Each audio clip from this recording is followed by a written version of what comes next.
Just don't say it's love. You know it ain't sweet enough. Just. Halo, selamat pagi pemirsa. Apa kabar Anda hari ini? Kembali lagi di acara Kabar Harian bersama saya Adiliza Zurwatul Hasanah dan rekan saya Bali. Serangkaian berita menarik akan kami siapkan untuk menemani Anda sekitar 5 menit ke depan. Kita ke kabar pertama pemirsa, yaitu 3 ruko dilebak di lahap si jago merah. Pemilik loncat dari lantai 2. Kebakaran yang terjadi di Kampung Jaya Mukti, Desa Wonosalam, Kecamatan Wonosalam, Kabupaten Lebak, Banten pada Rabu sore 23 Maret 2022 diduga terjadi karena korsleting listrik. Kejadian ini mengakibatkan adanya percikan api yang akhirnya membakar seluruh isi toko bangunan dan merambat ke 2 ruko sebelahnya. Kepala Bidang Damkar Lebak Iwan Dharma mengatakan akibat percikan api tersebut karena adanya tabung gas, jadi api semakin besar. Dan ruko tersebut juga berisi bangunan material seperti thinner yang menyebabkan api cepat merambat. Petugas kebakaran diturunkan sekitar pukul 7.50 waktu Indonesia Barat dan api baru dapat dipadamkan sekitar pukul 11 waktu Indonesia Barat. Kepala Bidang Damkar Lebak Iwan Dharma juga mengatakan total ada 3 rumah toko atau ruko yang terbakar dan mengalami kerugian sebesar 1 miliar. Pada saat kejadian, kata Iwan, salah satu ruko yang ditinggali oleh sang pemilik bernama Agus Supriyatna, api yang sudah membesar di bagian bawah bangunan membuat pemilik ruko bertugas menyelamatkan diri. Ia juga mengatakan korban luka atas Haji Agus Supriyatna yang pada saat kejadian dia berada di lantai 2 memutuskan loncat untuk menyelamatkan diri. Saat ini korban sudah dibawa ke RSUD Malingping untuk mendapatkan perawatan. Kita ke kabar selanjutnya pemirsa. PDAM 100% di Solo Berdahan mulai depan. Wali Kota Solo Gibran Raka Buming Raka memulai pembelajaran tatap muka 100% secara berdahan depan. Namun dia menunda PTM untuk kelompok anak-anak yang masih belum divaksin COVID-19. Minggu depan sudah 100% yang kelas 9, minggu depannya 100% yang kelas 8 berdahan. Ujar Gibran pada Rabu 5 Januari 2022 di Balai Kota Solo. Sementara untuk anak-anak lanjutnya masih ada kelompok yang belum divaksin. Hal ini disebabkan anak-anak tersebut mengikuti program bulanan inseminasi anak sekolah, sehingga harus menunggu sebulan untuk divaksin.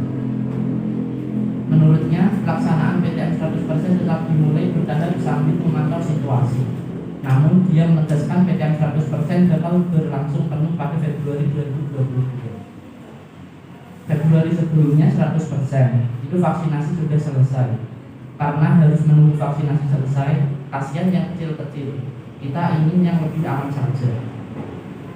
Kita lihat ada lonjakan kasus atau tidak, harus hati-hati, terutama untuk anak 6-11 tahun, kata Gibran. Ditanya soal daerah lain yang sudah siap melaksanakan PTM 100% untuk anak-anak, Gibran pun mempertanyakan, sebab di Solo ada kelompok anak-anak yang masih mengikuti kurs. Berita tadi menutup jumpa di acara Kabar Harian pagi hari ini. Saya kembali ke rekan saya Adiliza Zurwatul Hasanah mengucapkan terima kasih dan sampai jumpa. Assalamualaikum warahmatullahi wabarakatuh. Selamat pagi pemirsa. Jadi hari ini menjumpai Anda bersama saya Karya Sirga dan rekan saya Akses Bobi Setiawan. Informasi terkini dan teraktual hari ini akan kami hadirkan untuk Anda. Berita pertama, gempa magnitudo 7,4 di Laut Flores, 346 rumah rusak, 170 jiwa mengungsi. Gempa bumi magnitudo 7,4 yang terjadi di Kabupaten Flores Timur, Nusa Tenggara Timur, Selasa 14 Desember 2021 menyebabkan 346 rumah rusak dan 770 orang mengungsi. Hal itu disampaikan Badan Nasional Penanggulangan Bencana berdasarkan data Selasa 14 Desember 2021 per pukul 22.15 waktu Indonesia Barat. Dari 346 rumah yang rusak, 134 diantaranya rusak berat, sementara sisanya rusak ringan. Selain tempat tinggal penduduk, gempa juga merusak gedung sekolah, 2 tempat ibadah, 1 tempat jembatan, dan 1 rumah jabatan kepala desa. Menurut BNPB, daerah yang paling banyak melaporkan kerusakan bangunan adalah Kabupaten Kepulauan Selayar, Sulawesi Selatan. Sebanyak 770 orang mengungsi dilaporkan oleh BPBD Kabupaten Sika, NTB. Rinciannya, 320 orang mengungsi di kantor DPRD Fisika, 150 orang di gedung SIJ, dan 330 lainnya yang di aula rumah kegiatan Fakultas Fisika. Sementara terkait korban jiwa, BNPB menyebut bahwa belum ada catatan tentang kematian akibat gempa tersebut. Namun, ada 7 orang terluka, yaitu 6 warga Kabupaten Selayar dan 1 warga Kabupaten Manggarai NTT. Himbauan jangan panik, tetap waspada. Gempa bermagnitudo 7,4 di Laut Flores Timur yang sempat membuat BMKG mengeluarkan peringatan tsunami berdampak ke 9 kabupaten di NTT, 3 di Kabupaten Kota Sulawesi Selatan, dan 6 kabupaten Sulawesi Tenggara. 9 kabupaten di NTT yaitu Kabupaten Flores Timur, Kabupaten Sika, Kabupaten Lembata, Kabupaten Manggarai, Kabupaten Lampiro, Kabupaten Saburai II, Kabupaten Manggarai Barat, Kabupaten Ende, dan Kabupaten Ngada. Lalu di Sulawesi Selatan ada Kepulauan Selayar, Kepulauan Bulukumba, dan Kota Makassar. Terakhir di Sulawesi Tenggara ada Kabupaten Muna, Kabupaten Buton, Kabupaten Buton Utara, Kabupaten Bogor, Kabupaten Buton Selatan, dan Kabupaten Wakatobi.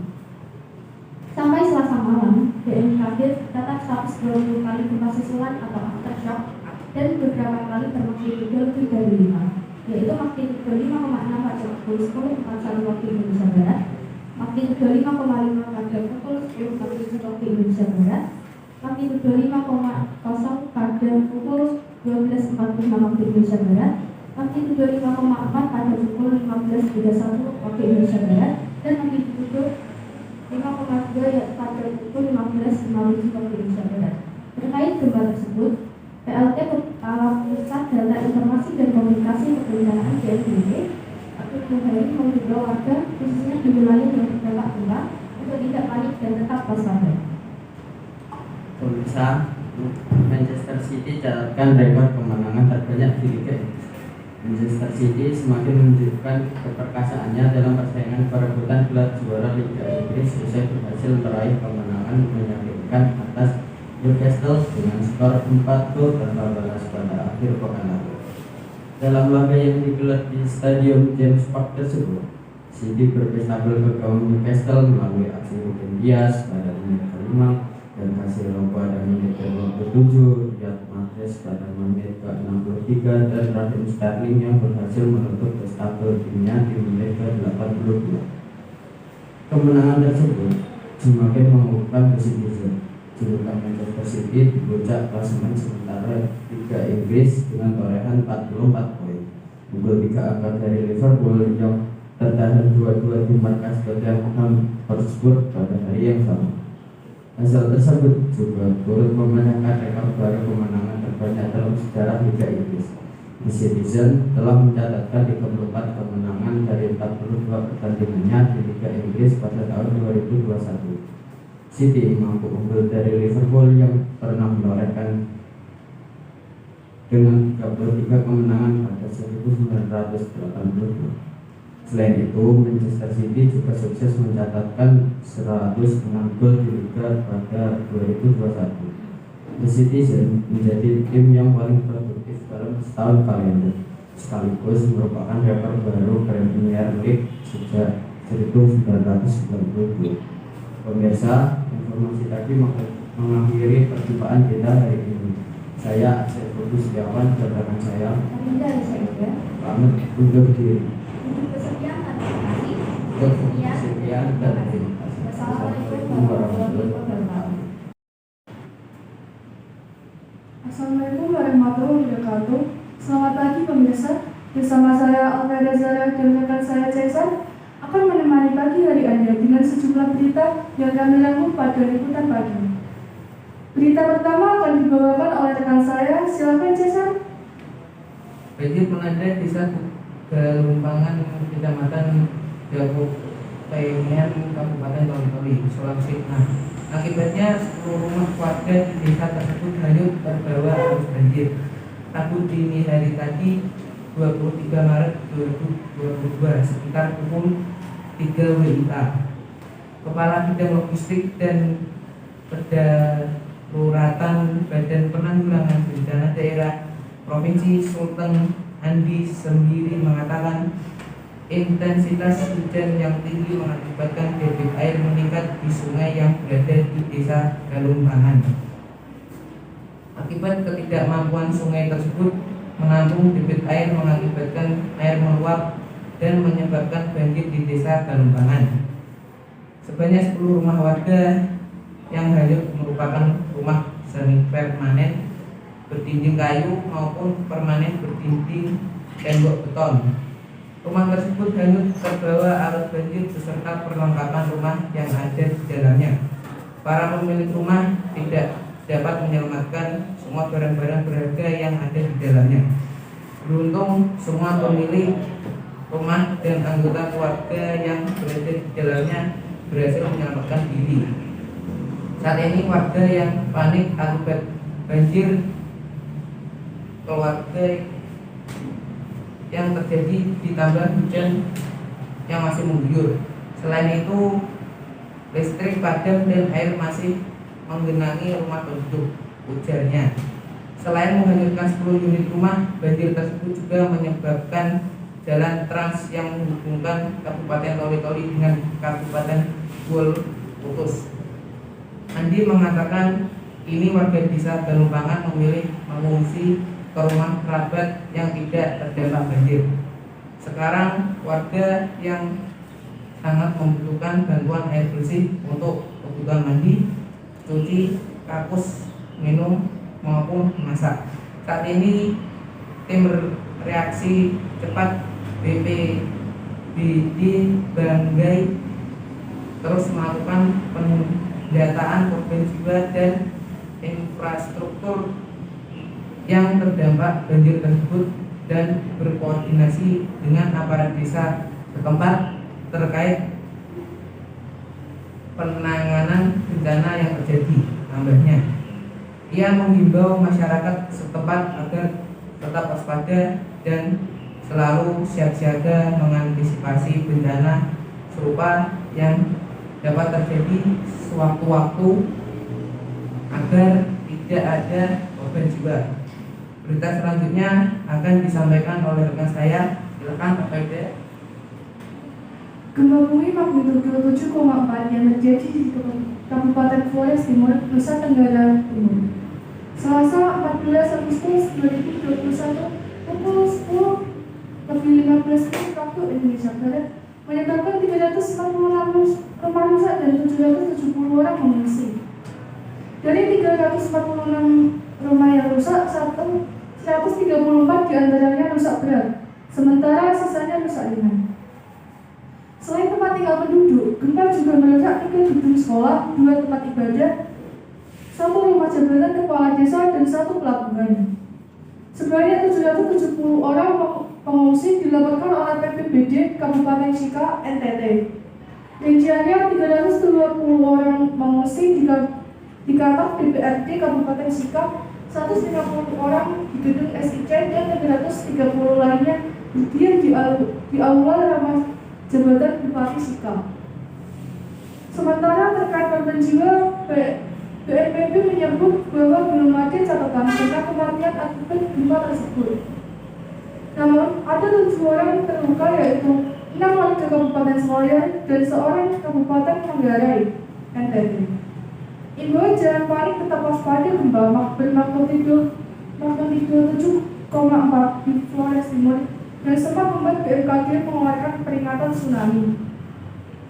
Berdampak ke 9 kabupaten di NTT, di 3 kabupaten atau kota Sulawesi Selatan dan 6 kabupaten Sulawesi Tenggara.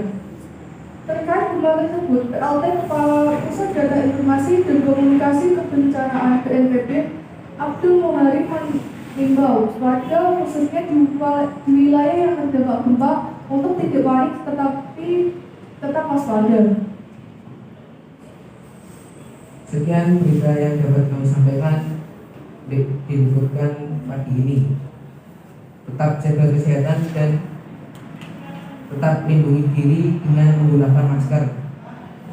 Wassalamualaikum warahmatullahi wabarakatuh.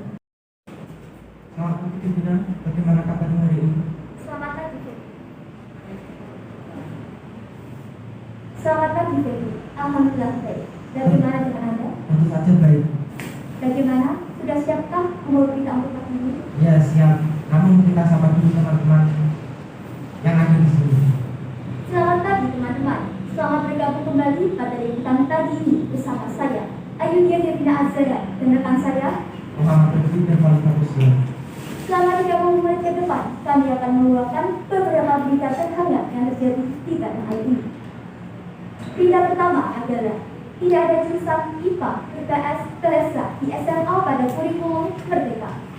Kurikulum Merdeka atau sebelumnya disebut sebagai kurikulum robotik akan memberikan otonomi dan kemerdekaan bagi siswa dan sekolah pada tahun 2022. Hal tersebut diungkapkan Menteri Pendidikan, Kebudayaan, Riset dan Teknologi Nadiem Makarim pada perayaan Puncak Kurikulum Nasional 2021 lalu. Nadiem menilai bahwa kurikulum 2013 cenderung kaku dan tidak fleksibel sehingga diluncurkanlah kurikulum Merdeka. Nadiem mencontohkan, nantinya di SMA tidak akan ada lagi jurusan atau peminatan seperti IPA, IPS, atau Bahasa. Ia mengatakan, siswa bisa bebas memilih mata pelajaran yang diminatinya di 2 tahun terakhir saat SMA.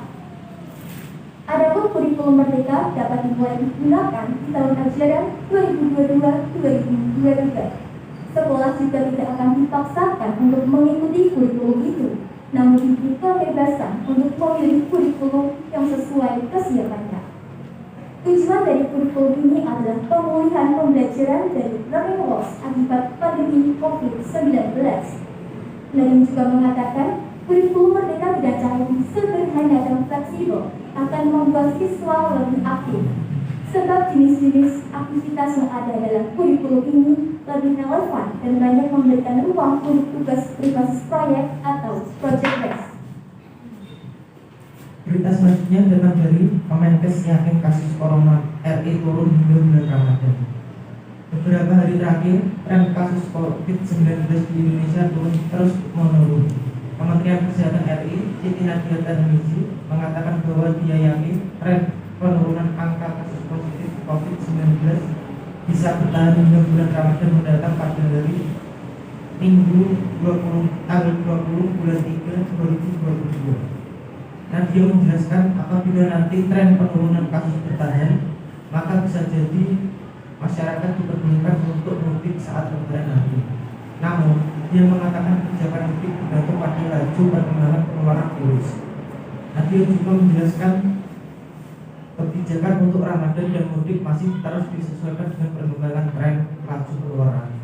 Apabila tren terus menurun, maka tidak perlu pembatasan aktivitas, namun harus masih dimonitor untuk menyesuaikan dengan keadaan. Nadia memberikan 2 hal yang memungkinkan tren penurunan kasus COVID dapat berlangsung lama. Di antaranya seperti penerapan protokol kesehatan dan percepatan vaksinasi. Nadia juga mengungkapkan bahwa jika prokes dijaga masyarakat, maka vaksinnya akan dipercepat. Informasi tadi sekaligus mengakhiri perjumpaan kita kali ini. Saya, Ayudhya Devina Azhara, bersama rekan saya mengucapkan terima kasih atas perhatian Anda dan sampai jumpa.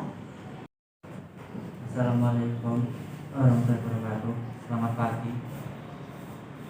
Bagaimana kabar Anda? Semoga sehat walafiat. Serangkaian berita menarik akan kami siapkan untuk Anda. Bersama saya Muhammad Abdul Fauzi dan bersama rekan saya kami akan sampaikan berita yang pertama. Silakan. Perkembangan COVID-19 di Tulungagung. Gugus Tugas Percepatan Penanganan COVID-19 Kabupaten Tulungagung memberitahukan bahwa tingkat kesembuhan pasien yang terinfeksi virus mengalami peningkatan sebesar 98%. Hingga jumlah pasien yang diisolasi hanya tersisa 2 pasien saja. Selama ini, pasien yang diidentifikasi positif corona dikarantina di Wisma Atlet Tulungagung. Sebelumnya, jumlah suspek positif corona mencapai 240 orang yang berasal dari 18 kecamatan. Dari jumlah tersebut, 225 diantaranya sudah sembuh dan meninggal 3 orang. Menurut penuturan Wakil Jubir BPBD COVID-19 Tulungagung, perbandingan antara yang sembuh dan meninggal masih banyak yang mengalami kesembuhan. Oleh sebab itu, ia berharap bahwa Kabupaten Tulungagung bisa segera menuju zona hijau. Baiklah, berita berikutnya akan saya sampaikan. Potret pendidikan di daerah terpencil. Anak-anak SD di Desa Mekarjaya, Kabupaten Muara Enim jika pasca turun hujan harus berjuang lebih keras dalam menuntut.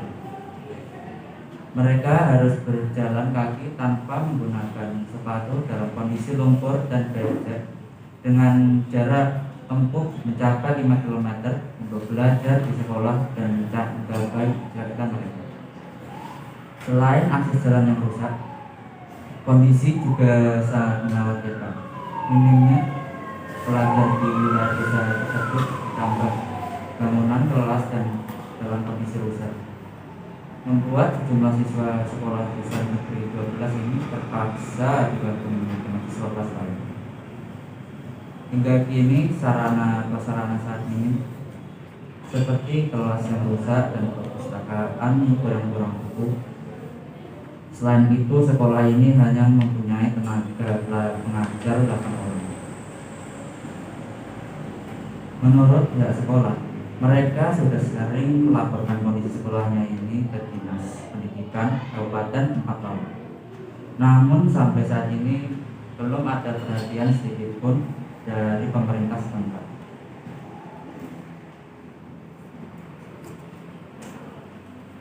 Sekian berita yang dapat kami sampaikan. Terima kasih atas perhatian Anda. Assalamualaikum warahmatullahi wabarakatuh. Selamat pagi pemirsa. Bagaimana kabar Anda? Semoga sehat saja pada keadaan pandemi. Bertemu dengan saya Wisnu dan rekan saya Lisa. Selama beberapa menit ke depan, kami berdua akan menemani Anda. Berita pertama akan saya sampaikan adalah tampilan inovasi pameran kendaraan listrik IEMS dibuka. Pameran mobil listrik Indonesia atau Electric Motor Show IEMS 2021 resmi dibuka pada hari ini tanggal 24 November. Pameran ini akan berlangsung selama 3 hari hingga 26 November mendatang di kawasan Puspitek, Serpong, Tangerang Selatan. Pameran ini merupakan salah satu upaya pemerintah dalam mendorong pengembangan ekosistem kendaraan bermotor listrik berbasis baterai atau KBLBB, sekaligus menjadi ajang untuk sosialisasi dan edukasi kepada publik tentang manfaat kendaraan listrik berbasis baterai. Juga menjadi ajang memamerkan sejumlah inovasi di industri kendaraan listrik tanah air.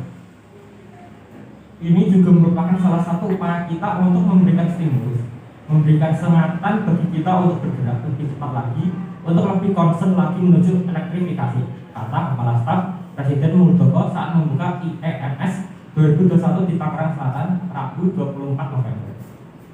Muldoko mengatakan, sebagaimana arahan Presiden Jokowi, transisi energi dari energi fosil ke energi baru terbarukan merupakan sebuah keharusan.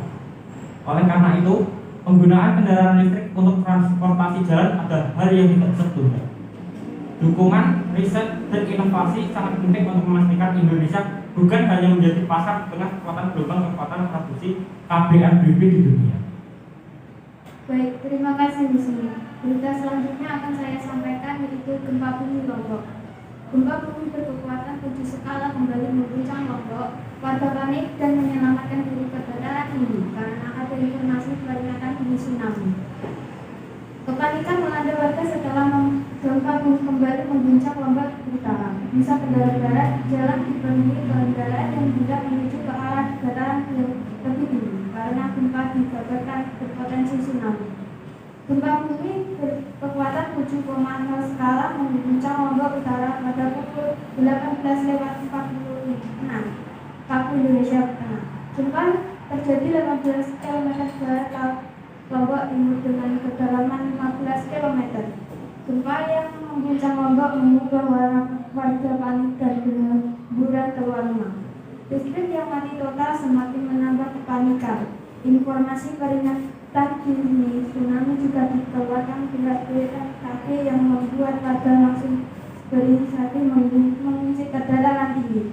Namun, sedang 1 jam kemudian peringatan dini tsunami akhirnya dicabut.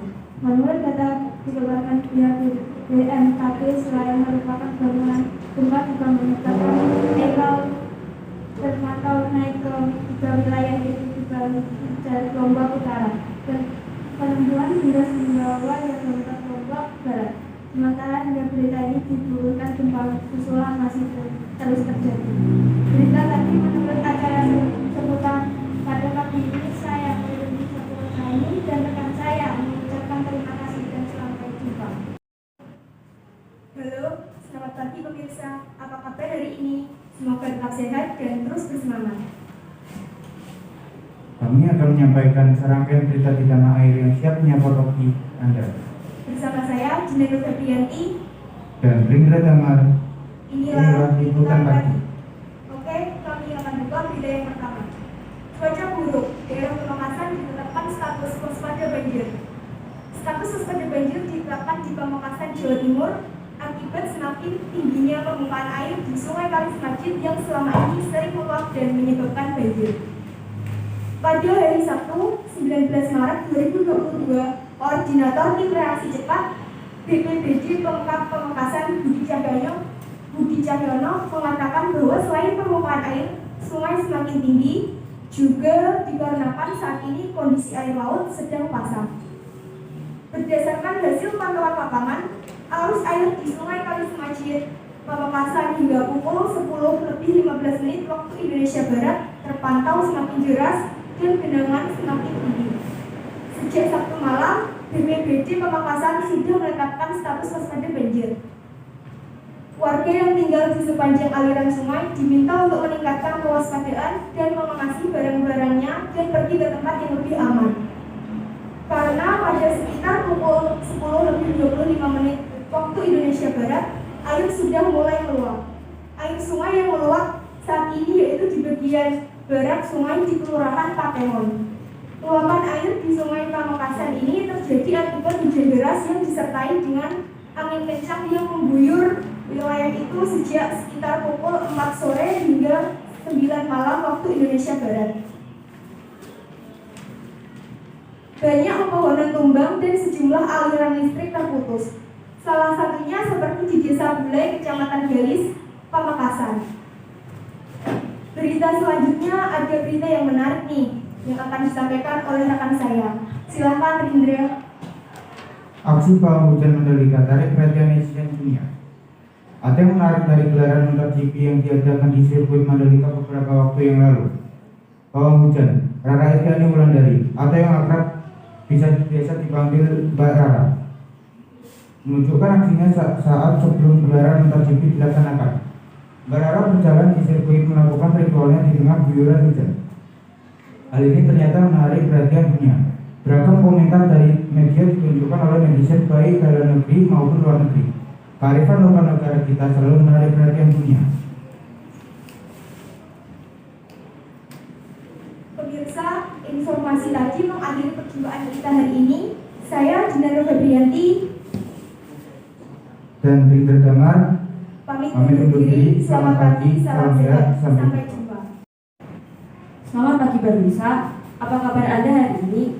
Semoga tetap sehat selalu. Liputan pagi kembali menemani Anda dengan serangkaian berita menarik yang akan kami siapkan untuk Anda. Baik, kami buka berita yang pertama. Aturan mudik 2022 Lebaran tahun 2022 akan tiba dalam waktu tidak lebih dari 2 bulan. Setelah umat Islam menjalankan ibadah puasa Ramadan, mudik di Hari Raya Idul Fitri menjadikan momentum untuk berkumpul bersama keluarga. Jika tahun lalu 2020-2021 kemarin pemerintah melarang mudik, tapi tahun ini pemerintah tidak melarang mudik. Namun aturan tahun 2022 diliris menjelang bulan Ramadan. Hal ini dilakukan karena berdasarkan gaya hidup masyarakat Indonesia. Pada Hari Raya Idul Fitri, masyarakat akan menjadikan momen untuk libur panjang di kampung halamannya. Dan hal ini dikhawatirkan bisa menjadi peningkatan penularan COVID-19. Selain itu, kasus COVID-19 saat ini mengalami penurunan. Berkaitan dengan hal itu, pemerintah memastikan masyarakat diperbolehkan mudik pada tahun 2022 ini. namun harus mengikuti aturan mudik 2022 yang akan diberlakukan sebagai upaya pencegahan kenaikan kasus COVID-19. Dikutip dari laman resmi Sekretariat Kabinet, ada 3 aturan yang disebut pemerintah, antara lain: pertama, pemudik diwajibkan menjalani vaksin COVID-19 dosis ketiga. Mereka yang sudah vaksin diperbolehkan untuk mudik tanpa harus melakukan tes kesehatan. 2. Pemudik yang baru mendapatkan vaksin dosis kedua diwajibkan menjalani rapid test antigen. Dan yang ketiga, pemudik yang baru mendapatkan vaksin dosis pertama diwajibkan menjalani tes PCR sebelum mudik. Baik, berita selanjutnya akan dibawakan oleh rekan saya. Silakan rekan. Baik Alia, terima kasih. Berita yang kedua, harga minyak naik dibayangi penyebaran varian Omicron. Harga minyak rebound pada hari Selasa setelah penurunan tajam di sesi sebelumnya karena selera investor terhadap risiko meningkat. Meskipun mereka tetap berhati-hati di tengah penyebaran cepat varian virus corona Omicron di seluruh dunia. Dilansir dari JNBC, Rabu 22 Desember 2021, harga minyak mentah Brent berada di 2,46 US$ atau 3,4% lebih tinggi pada 73,98 US$ per barel.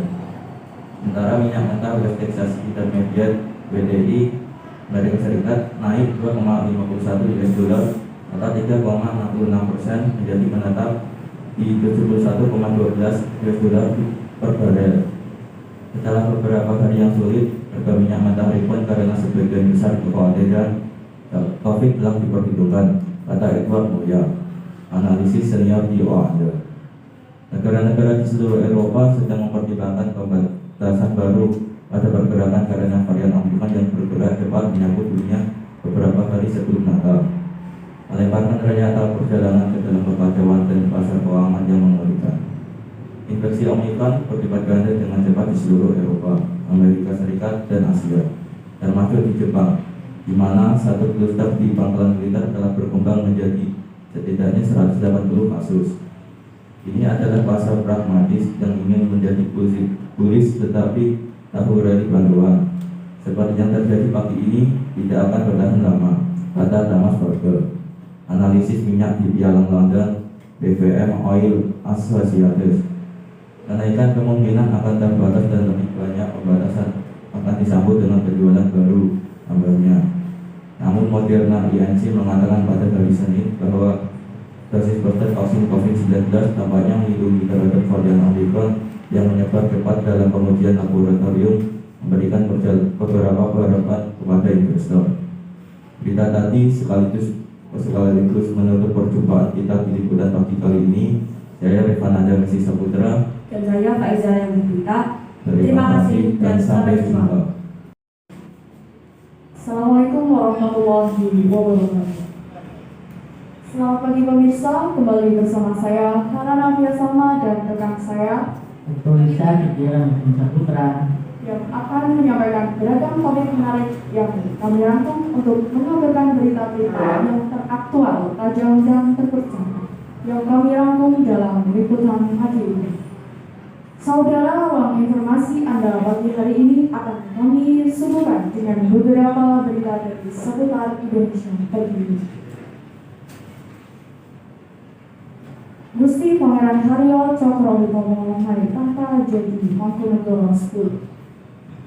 Setelah Mangkunegoro 9 meninggal dunia tahun lalu, masyarakat mempertanyakan siapa yang akan menggantikan almarhum sebagai Mangkunegoro 10 alias Kumasa Puro Mangkunegara Solo. Akhirnya tanya publik terjawab pada Sabtu tanggal 12 Maret 2020 ketika Gusti Pangeran Haryo atau GPH Bri Cokrohutomo Wirasujiwo naik tahta dengan tata cara adat Jumenengan. Gusti Pangeran Haryo Bri Cokrohutomo alumni Fakultas Hukum Universitas Indonesia sekaligus penggiat fotografi.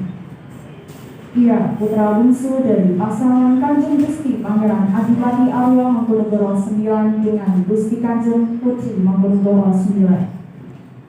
Penguasa Pura Mangkunegara Solo ini punya kakak perempuan bernama Gusti Raden Ajeng Ancilasura Marina Sujiwo. Gusti Pangeran Haryo Brecokrohutomo naik tahta di usia muda yakni 24 tahun. Sejumlah tokoh publik hadir dalam jumenengan yang berlangsung hikmat di Puro Mangkunegaran Solo Sabtu tanggal 12 Maret 2022. Salah satunya Gubernur Jawa Tengah Ganjar Pranowo. Lewat akun Instagram terverifikasinya, Ganjar Pranowo menyebut Puro Mangkunegaran menyimpan riwayat panjang dalam sejarah perjuangan Republik Indonesia. Dari situ, publik belajar tentang keteguhan, menjaga diri, dan persatuan. Lewat jumenengan Gusti Pangeran Haryo Brecokrohutomo resmi menjadi penguasa Puro Mangkunegaran dengan gelar Sampaian dalam ingkang jumeneng Kanjeng Gusti Pangeran Adipati Aryo Mangkunegoro 10. Siapapun yang menjadi pemimpin di sana punya tugas berat untuk merawat tradisi itu sekaligus mengkolaborasikannya dengan segala macam kemajuan. Cuit Ganjar Pranowo di Instagram 12 Maret 2022. Demikian topik yang pertama. Pemirsa juga selanjutnya secara bacakan yaitu sungai meluap 865 km banjir 30 padat kali. Sungai meluap 865 rumah terendam banjir 3 kabupaten kali. Kanwas Koi Fajar Kamis 24 Maret 2022 12:28 WIB. Banjir melanda rumah warga di 2 kecamatan yang ada di Kabupaten Toli, Sulawesi Tengah, Rabu 23 Maret 2022. Jakarta, sebanyak 865 unit rumah di Kabupaten Toli, Sulawesi Tengah terinfeksi pada Rabu 23 Maret 2022. Di 2 kecamatan banjir merendam rumah warga yang ketinggian 70 sampai 100 cm. PLT Kepala Pusat Data Informasi dan Komunikasi Perencanaan BNPB Abdul Muhari menyebutkan kecamatan yang tinggal masalah kecamatan Trawulan meliputi kelurahan Ter dan kelurahan Twilight. Kemudian kecamatan Belang dengan desa Tengge dan desa Awun 1.700 rumah di Samarinda terdampak banjir luapan sungai Mahakam. Dari data yang disampaikan BPBD, pelaksanaan banjir tersebut disebabkan sungai meluap dan intensitas hujan tinggi. Sungai Twilight dan Sungai Lembe pasca hujan dengan intensitas tinggi melanda sekitar pukul 2:30 WIB. Sejak Februari Kamis 24 Maret 2022, banjir juga menyebabkan beberapa infrastruktur terdampak. Tercatat 1 bangunan sekolah, desa, dan kantor desa yang terendam, serta 2 unit jembatan mengalami kerusakan. Kata Abdi, BPBD bersama tim gabungan masih terjun ke lokasi guna melakukan percepatan penanganan, melakukan asemen, dan berkoordinasi dengan aparat desa untuk melaksanakan pemantauan. BNPB sebut banjir Kutai Timur Kaltim meluas 2.477 rumah terdampak. Badan Meteorologi, Klimatologi, dan Geofisika atau BMKG sebelumnya sudah mengeluarkan peringatan dini terkait potensi hujan dengan intensitas sedang hingga lebat disertai petir dan angin kencang. Pada siang dan malam hari di wilayah Toli dan kemudian sebagian wilayah Sulawesi Tengah pada 24 dan 25 Maret 2022. Serta pemerintah daerah dan masyarakat akan selalu siap siaga menghadapi peristiwa alam yang cepat muncul diakibatkan oleh hujan serta banjir bandang dan tanah longsor dan angin kencang. Tugas Abdul Muhari. Berita tadi menuju pada liputan pagi ini. Saya Abdullah di Jalan Samudra Dan saya Farana Fiasana mengucapkan terima kasih dan sampai jumpa. Wassalamualaikum warahmatullahi wabarakatuh. Assalamualaikum warahmatullahi wabarakatuh. Selamat pagi pemirsa, selamat datang di acara Selamat Pagi Indonesia. Selama 30 menit ke depan, Saya Muhammad MK Abdul Ikram bersama teman saya Fatimah Hania akan membawakan dua berita dalam negeri yang tentunya menarik untuk Anda dengar. Bagaimana Hania, sudah siap untuk membawakan beritanya? Tentunya Alfi, saya sudah siap membawakan berita untuk para pemirsa. Baik, berita pertama adalah pembangunan megaproyek Indonesia, yaitu Garuda Wisnu Kencana. Garuda Wisnu Kencana atau yang biasa disingkat GWK merupakan megaproyek terbesar di Indonesia, bahkan di dunia, serta mengalahkan patung Liberty.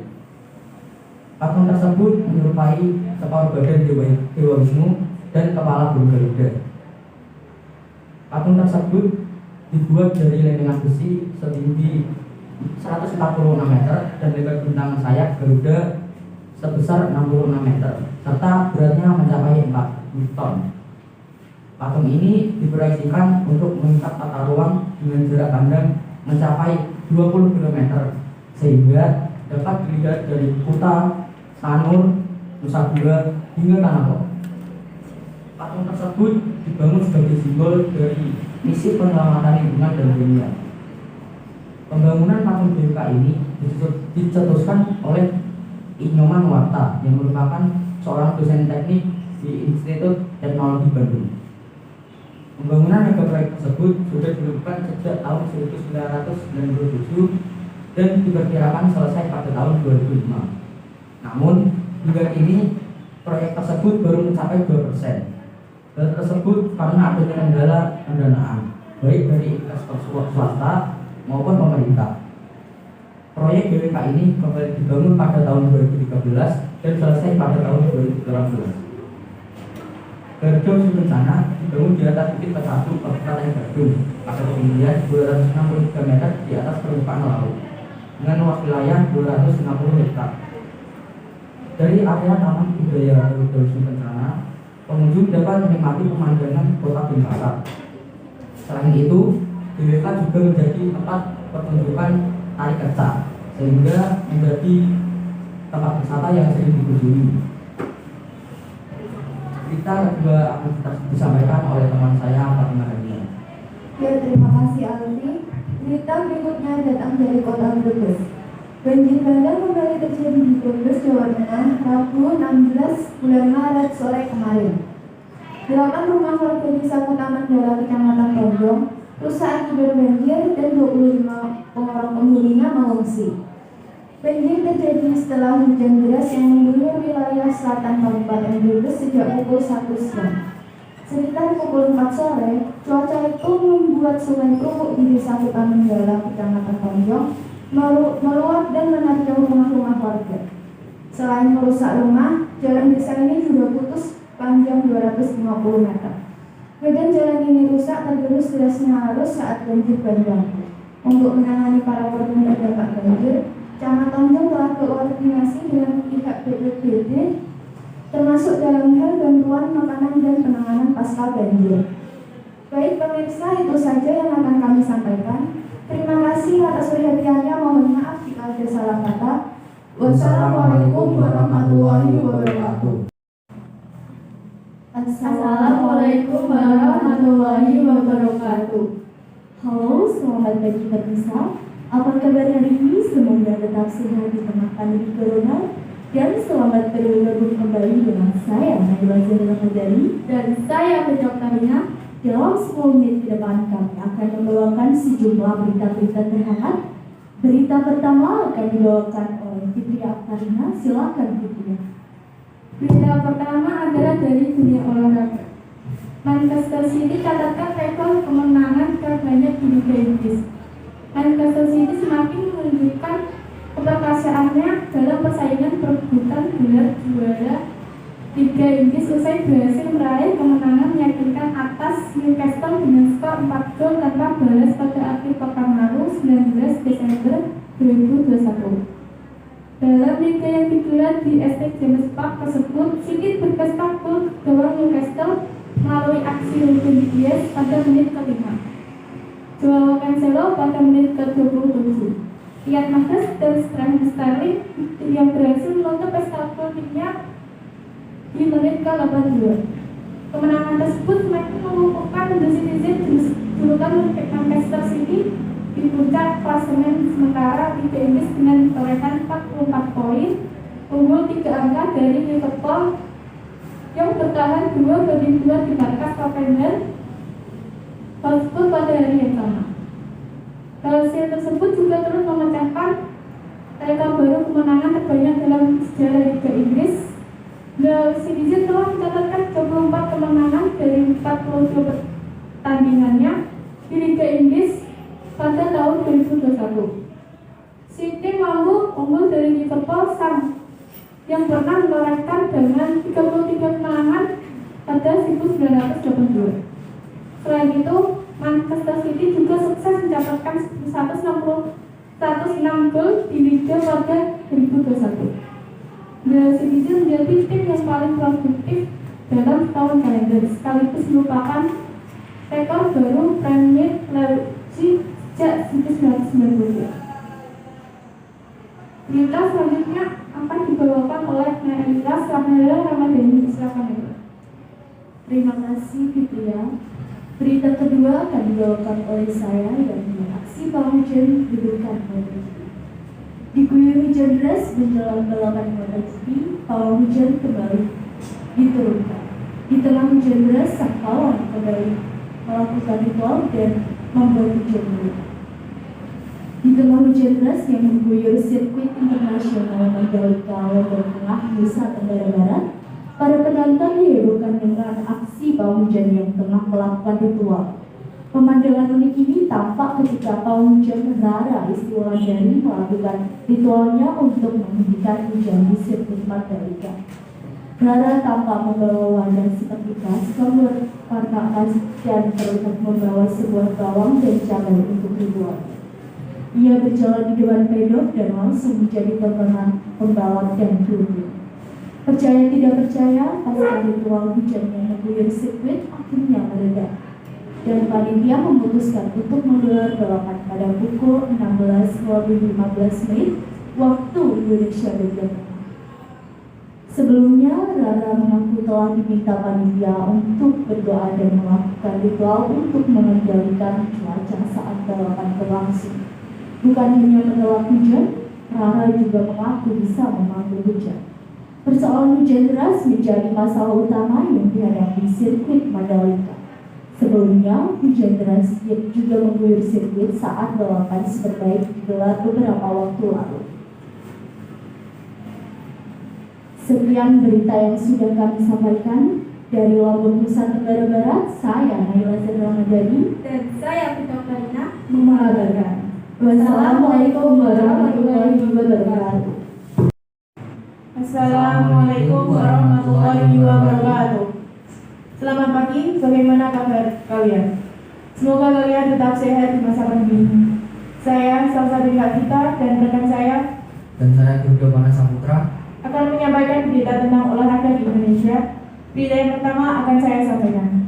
Sepak bola kungfu ala pemain di Liga Indonesia. Liga Indonesia kembali menjadi sorotan pada laga uji coba antara AHPS Pati melawan Persiraja Banda Aceh. Bukan soal prestasi atau keindahan, justru malah ulah pemain yang bermain kasar. Laga tersebut digelar pada Senin 6 September 2021. Pemain AHPS Pati, Syaiful Indra Cahya, menendang wajah pemain Persiraja Muhammad Nadif. Alhasil, Nadif harus mengalami patah kaki. PT LIB selaku operator kompetisi merasa kecewa dan menyayangkan kejadian tersebut. Menurutnya, pemain harus lebih menjaga sportivitas dan jangan sampai mencederai sesama pemain profesi, apalagi masih satu bangsa. Kejadian tersebut membuat warganet geram. Ada yang menginginkan hukuman tegas bagi pemain. Bahkan ada yang melontarkan kata untuk menonaktifkan pemain. Baiknya kejadian ini dijadikan pembelajaran untuk semua, agar tidak bermain kasar dan mencederai pemain lawan. Pemain yang dihadapi juga masih sebangsa setanah air. Tidak pantas menghajar pemain sendiri sampai cedera. Berita selanjutnya akan dibacakan oleh rekan saya. Terima kasih. Baik, kali ini datang dari Asnawi Mako Alam, perpanjang kontrak dengan sang Dreamers. Pilar timnas Indonesia ini diikat kontrak anyar untuk mengarungi musim 2022-2023. Asnawi sebelumnya dikontrak Ansan selama 1 musim usai merapat pada 22 Januari 2021. Klub divisi kedua Liga Beras Selatan tersebut punya opsi untuk memperpanjang kontrak Asnawi selama 10 tahun. Ansan ini mengaktifkan opsi perpanjangan kontrak tersebut untuk mengikat Asnawi untuk mengarungi musim 2022 dan 2023. Lewat situs resminya, Ansan mengungkap keputusan kepada mereka memperpanjang kontrak Asnawi karena cukup puas dengan performa mantan bek PSM Makassar ini. Ia tampil pada 14 laga Liga 2 di musim lalu dengan sumbangan 1 assist. Selain itu, bek sayap 22 tahun ini juga menghadirkan keuntungan secara komersial kepada Ansan. Asnawi mampu meningkatkan jumlah pengikut Ansan di media sosial dan nilai hak siarkot. Ansan juga tak ragu menambah masa kontrak Asnawi usai melihat penampilan di Piala AFF 2020. Asnawi yang menjadi kapten Indonesia mampu membawa tim Garuda menuju final meski kalah di laga final. Indonesia gagal juara usai digemukkan Thailand. Asnawi ini punya target untuk mengantarkan Ansan promosi ke Liga 1. Ia ingin membuka jalan bagi para pemain Indonesia untuk bermain di Korea Selatan. Demikian berita yang kami sampaikan. Sekian dari kami. Salam sehat. Wassalamualaikum warahmatullahi wabarakatuh. Selamat pagi para pemirsa dimanapun Anda berada. Saya akan menyampaikan cerita seksual dan saya pagi hari ini. Bersama saya Khaira Asulia Nandita dan rekan saya Nur Alicia. Berita pertama akan disampaikan oleh Alicia. Silakan. Baik, berita pertama kita adalah penyebab banjir di Cilacap hingga Lumpur. Banjir masih merendam sejumlah desa di Kecamatan Saungu dan Raya, Kabupaten Cilacap, Jawa Tengah, selama musim.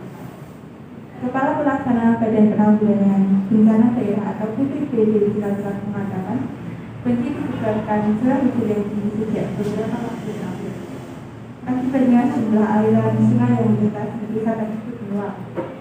Kecepatan Raya hingga dari Semarang masih terdapat 59 pengungsi dan di Kecamatan Saungu terdapat 24 pengungsi. Menurut Kepala BPBD daerah tersebut, ketinggian air bervariasi antara 5 cm hingga 65 cm. Diberitakan sebelumnya banjir mulai menggenangi wilayah tersebut sejak hari Selasa. Banjir sebenarnya mulai surut pada hari Kamis, namun pada hari Minggu genangan air kembali naik akibat musim deras yang menyusul wilayah tersebut. Selanjutnya akan disampaikan rekan saya. Silakan saya. Baik, terima kasih Alicia.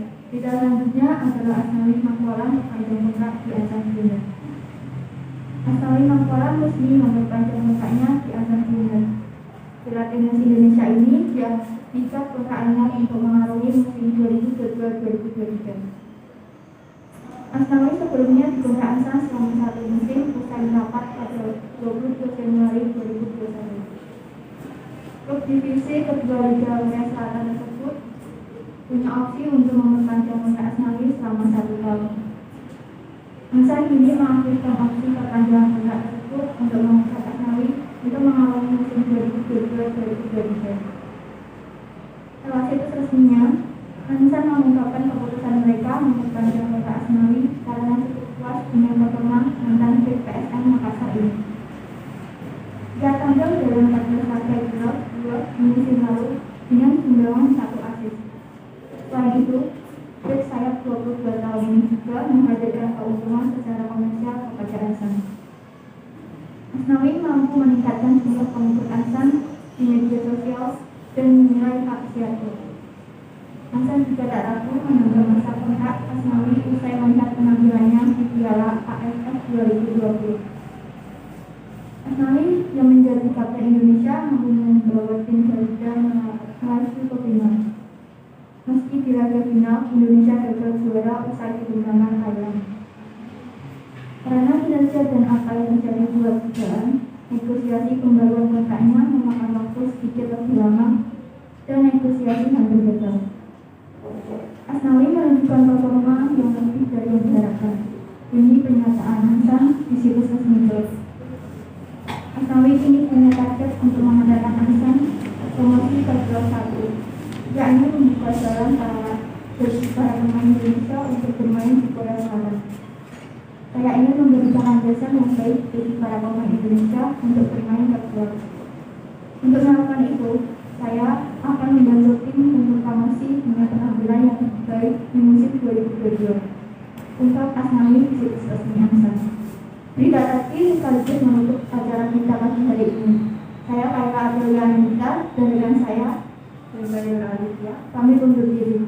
Terima kasih dan sampai jumpa.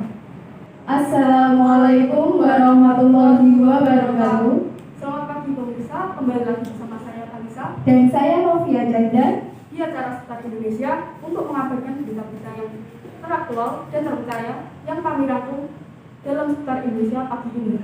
Untuk berita yang pertama akan disampaikan oleh rekan saya Novia Janda. Berita yang akan saya sampaikan yaitu angin puting beliung terjaga pagi. Angin puting beliung menerjang Desa Dukumulyo, Kecamatan Jagenan, Kabupaten Pati sore ini. Deretan ruko atapnya rusak diterjang angin puting beliung. Ada puluhan rumah warga Desa Dukumulyo, Duko Sleko yang atapnya diterjang angin puting beliung. Warga juga terlihat bergotong royong mulai membenahi atap rumah yang terkena angin puting beliung. Salah satu warga mengatakan kejadian ini bermula saat terjadi hujan deras disertai angin sejak pukul 3 sampai dengan pukul 4 sore waktu Indonesia Barat. Menurutnya, hujan lebat disertai angin terjadi di sekitar wilayah Jagenan. Berita selanjutnya akan disampaikan oleh rekan saya, Kalisa. Berita yang akan sampaikan adalah kemacetan yang terjadi di Jalan Pantura. Kemacetan jalur Pantura Pati Rembang yang bertambah, yang awalnya 17 km, kali ini mencapai 26 km. Saat diwawancarai pada hari Kamis tanggal 24 bulan Mei tahun 2022, Asisten Lapangan Balai Besar Pelaksanaan Jalan Nasional Jawa Tengah sampai Daerah Istimewa Yogyakarta, Amal Giti menjelaskan penyebab kemacetan yang terjadi karena adanya pembongkaran hutan yang dilakukan di Desa Lekong, Kecamatan Batangan, Kabupaten Pati. Amal Giti juga mengungkapkan bahwa kemacetan diakibatkan oleh banyaknya kendaraan berat yang melintas dari Pantura, serta musim hujan yang terus menerjang jalan. Untuk mengantisipasi kemacetan yang lebih parah lagi, pihaknya juga sudah berkoordinasi dengan pihak kepolisian untuk membantu mengurangi kemacetan tersebut. Demikian seputar berita hari ini. Saya Novia Chandra Dan saya Kalisa. Kami pamit undur diri. Selamat pagi dan salam sejahtera. Wassalamualaikum warahmatullahi wabarakatuh. Assalamualaikum warahmatullahi wabarakatuh. Selamat pagi pemirsa. Pada pagi hari ini kami akan menyampaikan informasi terkini dan menarik. Selengkapnya bersama saya Muhammad Abdul Nasyawi dan rekan saya Stamus Dikawal juga. Serangkaian berita menarik akan kami sampaikan untuk menemani Anda 5 menit ke depan. Kita ke kabar pertama pemirsa. SEA Games 2022 akan menerapkan sistem bubble. SEA Games 2022 akan menerapkan sistem bubble untuk mencegah terjadinya penularan COVID-19. Menurut jadwal, Pesta olahraga 2 tahunan di kawasan Asia Tenggara ini akan digelar pada 12-23 Mei di Hanoi, Vietnam. Seharusnya jadwal SEA Games diadakan pada tahun lalu. Namun, karena terjadi kenaikan kasus COVID-19 di Vietnam, maka panitia memutuskan untuk memundurkan pelaksanaan. Ketua kontingen Indonesia untuk SEA Games 2022, Ferry J. Kono, menuturkan sistem bubble tersebut kurang lebih sama dengan yang diterapkan pada Pekan Olahraga Nasional 2021 Papua. Para atlet yang berasal dari satu negara nantinya tidak akan menginap di tempat sama seperti SEA Games sebelum-sebelumnya. Para atlet akan berada dalam satu hotel dengan atlet negara lain yang satu cabang olahraga. Jadi, nanti tempat menginapnya per cabang olahraga, bukan per negara seperti SEA Games sebelum-sebelumnya. Kurang lebih penerapannya dengan PON 2021 Papua, ujar dari Konon. Kita kabar selanjutnya pemirsa, yaitu Riko Simanjuntak bahwa kemenangan Persija atas Tira Persikabo. Persija Jakarta berhasil mengalahkan Tira Persikabo pada pertandingan uji coba di lapangan PSNN dibawa hari Selasa 16 September. Pekan ini Rico Simanjuntak disebut menjadi sebagai pahlawan kemenangan Macan Dunia Kemayoran lewat 1 gol yang dicetaknya. Dalam pertandingan tersebut, Persija menurunkan komposisi pemain terbaiknya masuk Rico Simanjuntak. Berkali-kali Macan Kemayoran terus merepotkan lini pertahanan Tira Persikabo. Hingga pada akhirnya menit 7, Persija mampu memecahkan kebuntutan. Rico mencatatkan nama di papan skor setelah membobol barisan pertahanan Tira Persikabo. Tira Persikabo merupakan klub Liga 1 pertama yang diajak Persija untuk melakukan pertandingan uji coba. Sebelumnya, Ismet Sofyan dan kawan-kawan mengalahkan Persija Elite Pro Academy dengan skor 3-1. Uji coba melawan Tira Persikabo ini diadakan sebagai persiapan Persija jelang jalannya kembali lanjutan Liga 1 musim ini. Juara Piala Presiden 2018 ini berlatih sejak beberapa pekan lalu. Saya Andi Sritong menyampaikan langsung dari lapangan PSNN Depok. Demikian informasi yang kami sampaikan. Selamat pagi dan sampai jumpa. Wassalamualaikum warahmatullahi wabarakatuh.